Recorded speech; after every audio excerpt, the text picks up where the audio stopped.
Hi amigos, how are you. All వీడియోలో మీతో share చేసుకునేందుకు slave of the cannibal god అనే మూవీ స్టోరీతో వచ్చేసాను. ప్లీజ్ నా ఎక్స్ప్లెనేషన్ విన్న తర్వాత నచ్చినట్లయితే ఒక లైక్, ఎలా అనిపించిందో ఒక కామెంట్. ఇక ఏమాత్రం లేట్ చేయకుండా స్టోరీలోకి వెళ్ళిపోదాం. Let me begin the video show. Open చేస్తే మార్టిన్ అనే సైంటిస్ట్ అడవుల్లో ఆకులు అలవల మీద పరిశోధన చేయడానికని వెళ్లి అటు నుంచి అటే కనిపించకుండా పోతాడు. అతడి కోసం లోకల్ గవర్నమెంట్ ఎంత వెతికినా గానీ దొరక్కపోయేసరికి ఇక మా వల్ల కాదని చేతులెత్తేస్తుంది. దాంతో మార్టిన్ వైఫ్ సోజన్ ఆమె తమ్ముడు ఆర్థర్తో కలిసి రంగంలో దిగుతుంది. మీ వల్ల కాకపోతే నా భర్తను నేనే కనిపెడతాను అని. అందుకోసం ఈ అడవుల మీద మంచి గ్రిప్ ఉన్న మరొక సైంటిస్ట్ ఎడ్వర్డ్ను కలుస్తారు. అయితే అతడు సోజన్తో, నీ భర్త ఈ అడవుల్లో ఎక్కడ ఉన్నా గానీ లోకల్ గవర్నమెంట్కు దొరికేవాడు, కానీ వారికి దొరకలేదంటే నీ భర్త మిస్ అయ్యింది ఈ అడవుల్లో కాదు, దీనికి ఇంకా ముందున్న రోకో అనే ఒక చిన్న దీవిలో అంటాడు. అయితే ఈ దీవి రిస్ట్రిక్టెడ్ ఏరియాలో ఉంది. గవర్నమెంట్ అథారిటీస్ గానీ లోకల్స్ గానీ ఎవరు అటువైపు వెళ్లరు, ఎందుకంటే అది శాపానికి గురైన దీవని ఇక్కడ ఉన్నవారి నమ్మకం. ఇదంతా విన్న సోజన్ ఏమాత్రం బెదరకుండా, నా భర్త కోసం నేను ఎంత దూరం వెళ్లడానికైనా సిద్ధమే, ఎంత ఖర్చైనా గానీ పర్లేదు, నా భర్తను తీసుకురావాలి, దయచేసి మాకు హెల్ప్ చేయండి, ప్లీజ్ ప్లీజ్ ప్లీజ్ అంటుంది. సోజన్ అంత అందంగా వయ్యారంగా అడిగేసరికి ఎడ్వర్డ్ కాదనలేకపోతాడు. దీన్నే ఉమెన్ వీక్నెస్ అంటారు. ఇక వీరు జంగల్మే మంగళ యాత్ర కోసం కావాల్సినవన్నీ సర్దుకొని ఒక నలుగురు లోకల్స్ ను డబ్బుతో కొనేసి వారిని కూడా తోడు తీసుకొని అడవిలో అడుగు పెడతారు.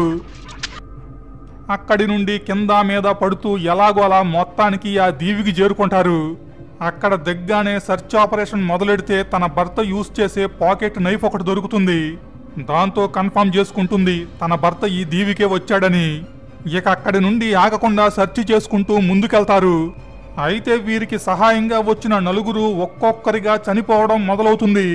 ఒకడేమో దారిలో కనపడకుండా పోతాడు, మరొకడేమో మొసలి బారిన పడి చనిపోతాడు, ఇంకొకడేమో అడవిలో ఎవరో ఏర్పాటు చేసిన ఉచ్చులో చిక్కుకొని చనిపోతాడు. ఇక నాలుగో వాడినేమో ఎవడో వేసేస్తాడు. చివరకు తెచ్చుకున్న నలుగురు పోయి వీరు ముగ్గురే మిగులుతారు. వారి హెల్ప్ లేకుండా మనం ముందుకెళ్లడం కష్టం, వెనక్కి వెళ్ళిపోదామంటాడు ఎడ్వర్డ్. అయితే సోజన్ మాత్రం, నా భర్త లేకుండా నేను బతకలేను, అతడిని వెతికి పట్టుకోవాల్సిందేనని మళ్ళీ ఒక పేజీ సీరియల్ డైలాగులు కొడుతుంది. దాంతో ఏం చెయ్యలేక ఎడ్వర్డో కూడా వేలతో పాటు ముందుకు సాగుతాడు. కానీ ఈసారి వీరు పక్కకు వెళ్లిన టైంలో అటాక్ సోజన్ మీద జరుగుతుంది. ఇక నేనైపోయాన్రా బాబు అనుకునే లోపు మోసా అనే ఒక అతను సీన్లోకి ఎంట్రీ ఇచ్చి సోజన్ను సేవ్ చేస్తాడు. ఈ మోసా ఒక డాక్టరో. అడవులు వాటి అందాలు వెతుక్కుంటూ 2 years బ్యాకే ఈ దీవికొచ్చాడు. ఈ దీవిలో బయట ప్రపంచానికి దూరంగా ఒక తెగ ఉంది. అప్పటి నుండి వారితోనే కలిసి ఉంటున్నాడు. వీరి ముగ్గురిని కూడా తనతో పాటు అక్కడికి తీసుకెళ్తాడు.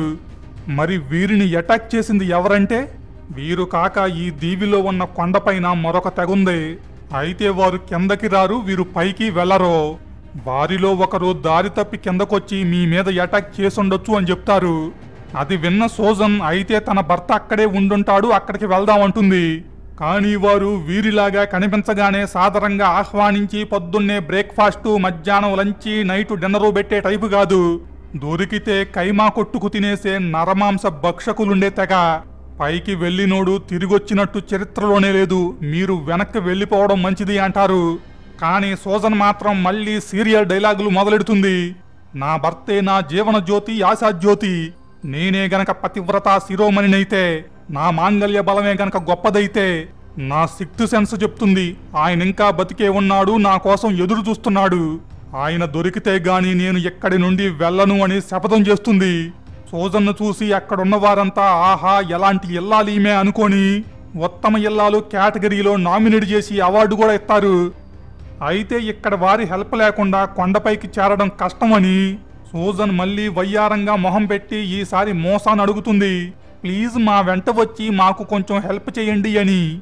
ఇంకేముంది, సోజన్ అలా అడగగానే ఈ మోసాకు కూడా ఉందనుకుంటా ఉమెన్ వీక్నెస్, నిన్ను నేనక్కడికి చేరుస్తాను అని మాటిస్తాడు. అలా ఈ ముగ్గురితో పాటు మోసా కూడా ప్రయాణం మొదలెడతాడు. చెట్లు, పొట్లు, వాగులు, వంకలు, లోయలు, నదులు దాటి వెళ్తూ ఉంటారు. అయితే దారి మధ్యలో నదీ ప్రవాహం మరీ ఎక్కువయ్యి ఎడ్వర్డో జారి పడిపోయి చనిపోతాడు. ఇక మళ్ళీ ముచ్చటగా ముగ్గురే మిగిలారు. అయినా గాని బెదరకుండా ముందుకు సాగుతారు. అలా వెళ్తూ ఉండగా ఒక కొండ చిలువ సోజన్ను చుట్టేస్తుంది. ఈమె తమ్ముడు ఆర్దర్ ఏమో ఏదో పిక్నిక్ వచ్చినట్టు అంతే చూస్తా ఉంటాడు. దాంతో మోసా ఒక్కడే వీరోచిత విన్యాసాలు గట్రా చేసి ఆ కొండ చెలవు నుండి సోజన్ని కాపాడతాడు.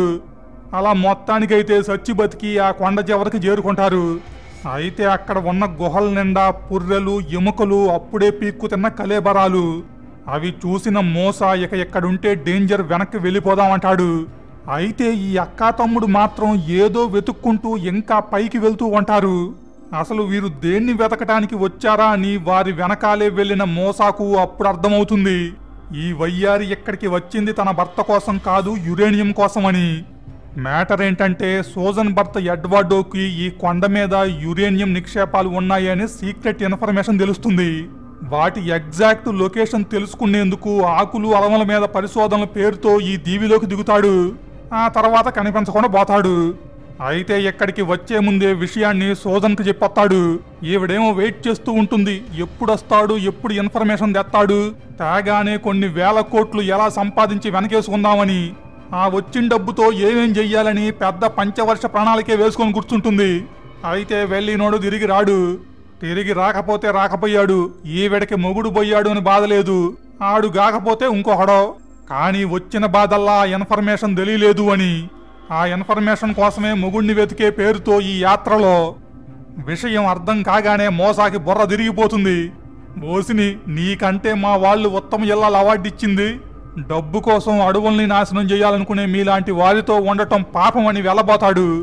బట్ ఆర్డర్ వెళ్ళనివ్వకుండా గండు తీస్తాడు. ఈ విషయం తెలుసుకున్నా నువ్వు బ్రతికుంటే మా డ్రీమ్ ప్రాజెక్ట్కి గండిపడుతుందని. అయితే ట్రిగ్గర్ నొక్కబోయే టైంకి ఆర్డర్ పొట్టలో వచ్చి బడిసి దిగుతుంది. అక్కడికక్కడే దత్తాడు. కొండపై ఉన్న తెగ చుట్టుముట్టేస్తుంది. వీరిద్దరితో పాటు ఆర్డర్ బాడీని కూడా తీసుకొని పోతారు. వీరి కళ్ళ ముందే ఆర్డర్ బాడీని తలా ఒక మొక్క పీక్కు తినేస్తారు. మోసానేమో నెక్స్ట్ మీల్కి. ఇక మిగిలింది సోజన్. సోజన్ని కూడా మోసా తర్వాత మీల్కని డిసైడ్ చేసుకునేవాళ్ళు. బట్ ఈమె భర్త ఉన్నాడు కదా, యురేనియం కోసం వెతుక్కుంటూ వచ్చి వీరి చేతిలో తెచ్చాడు. బట్ మెడలో యురేనియం ట్రాక్ చేసే డివైస్ ఉంటుంది. ఇక్కడ చుట్టూతా యురేనియమే ఉండటం వల్ల నాన్ స్టాప్గా కొట్టుకుంటూ ఉంటుంది. వీళ్ళేమో తెలియక ఆ యురేనియం ట్రాకర్ని అతడి గుండె అనుకుంటారు. దాంతో చంపినా గాని బతికున్నాడని మన కోసం వచ్చిన దేవుడు అనుకొని ఆ డెడ్ బాడీనే పూజించటం మొదలెడతారు. అలాగే అతడి పర్సులో భార్యతో దిగిన ఫోటో ఉంటుంది. ఆ ఫోటోలో తమ దేవుడి పక్కన ఉన్న సోజన్ను చూసి తమ కోసం వచ్చిన దేవత అనుకుంటారు. ఇంకేముంది, సోజన్ని నగ్నంగా చేసి శరీరం మొత్తం ఏవేవో తైలాలు గట్రా పూసి అలంకరించి ఒక చోట కట్టేసి పూజించటం మొదలెడతారు. అయితే వీరిలో ఒకడుంటాడు, ఒజోమెన్ క్యాప్సిల్ గాడు. ఈడికి మూడొచ్చిందంటే మనిషికి జంతువుకి తేడా తెలీదు. అలాంటోడికి సోజన్ను చూశాక మూడు ఆగుద్దా. అర్ధరాత్రి అందరూ నిద్రపోయాక సోజన్ దగ్గరికి వచ్చి సైలెంట్గా కాటైపోతాడు. బట్ సోజన్ వైలెంట్గా అరవడంతో అంతా లేచి ఒజోమన్ క్యాప్సుల్ గాడి క్యాప్సుల్ కోసేసి వాడు సావగానే తలా ఒక పాటు పీక్కొని తినేస్తారు. వీడు చచ్చివారికి ఆహారం కావడంతో మోసాకు మరొక రోజు బతికే అవకాశం దొరుకుతుంది. ఆ రోజు నైట్ ఎలాగోలా కట్లు విప్పుకొని పారిపోబోతాడు. మరి సోజన్ పరిస్థితి? చీచ్చి, ఇలాంటి దాన్ని ఇక్కడ వదిలేయడమే మంచిది అనిపిస్తుంది. కానీ ఉమెన్ వీక్నెస్ ఊరుకుంటుందా? వెళ్ళి సేవ్ చెయ్యాల్సిందే. ఎలాగోలా కాపలా వాళ్లను చంపి ఆ గుంపు నిద్ర లేచే లోపే అక్కడి నుండి బయటపడతారు. సోజనేమో దేవుడా బతికుంటే చాలు, యురేనియం వద్దు, బొక్కా వద్దు అని వెనక్కి తిరిగి చూడకుండా మోసా వెనక దౌడో దౌడు. అలా పరిగెట్టగా నదిలో ఒక దొంగ కనబడుతుంది. దాన్నెక్కేసి అక్కడి నుండి బయటపడతారు. ఇక సోజన్ డబ్బు పిచ్చి వదిలేసి మోసాతో పాటు కిందున్న తెగతోనే ఉండిపోతుంది. అక్కడితో మూవీ ఎండ్ అవుతుంది. So guys, that's all about story. I hope మీకు నచ్చింది అనుకుంటున్నాను. ప్లీజ్ నచ్చితే కనుక ఒక లైక్, ఎలా అనిపించిందో ఒక కామెంట్, కుదిరితే సబ్స్క్రైబ్ చేసుకొని బెల్ ఐకాన్ కూడా క్లిక్ చేసుకోండి. వెరీ వెరీ వెరీ సూన్ మరొక ఇంట్రెస్టింగ్ వీడియోతో మళ్ళీ మనం కలుద్దాం. అంతవరకు సయోనారా.